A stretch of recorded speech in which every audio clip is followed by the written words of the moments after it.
TP. Case പ്രതികളുടെ ശിക്ഷാ ഇളവ് പട്ടിക ചോർന്ന സംഭവത്തിൽ കൂടുതൽ പോലീസുകാർക്കെതിരെ നടപടിക്ക് നീക്കം. കണ്ണൂർ ചൊക്ലി സ്റ്റേഷനിലെ 2 ASIമാരിൽ നിന്ന് കൂത്തുപറമ്പ് ACP മൊഴിയെടുത്തു. പട്ടിക ചോർന്നത് ഇവരിൽ നിന്നെന്ന് പ്രാഥമിക നിഗമനം. ട്രൗസർ മനോജിന്റെ ശിക്ഷാ ഇളവിനായി KK രമയുടെ മൊഴിയെടുത്ത ASIയെ സ്ഥലം മാറ്റി. TP ചന്ദ്രശേഖരൻ വധക്കേസിലെ 3 പ്രതികൾക്ക് ശിക്ഷാ ഇളവ് നൽകാനുള്ള നീക്കം പുറത്തായത് സർക്കാരിനെയും ആഭ്യന്തര വകുപ്പിനെയും പ്രതിസന്ധിയിലാക്കിയിരുന്നു. സംഭവത്തിൽ 3 ജയിൽ ഉദ്യോഗസ്ഥരെ സസ്പെൻഡ് ചെയ്ത് തടിയൂരാനാണ് സർക്കാർ ശ്രമിച്ചത്. എന്നാൽ ജയിൽ സൂപ്രണ്ട് സിറ്റി പോലീസ് കമ്മീഷണർക്ക് കൈമാറിയ പട്ടിക എങ്ങനെ ചോർന്നു എന്നന്വേഷിക്കാൻ DGP നിർദ്ദേശം നൽകി.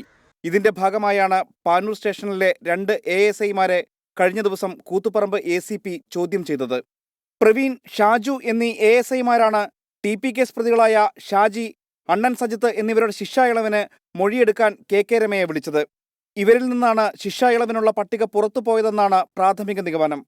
ഇതിനിടെ TP കേസിലെ മറ്റൊരു പ്രതിയായ ട്രൗസർ മനോജിന്റെ ശിക്ഷാ ഇളവ് നീക്കത്തിൽ KK രമയുടെ മൊഴിയെടുത്ത ASIയെ സ്ഥലം മാറ്റി.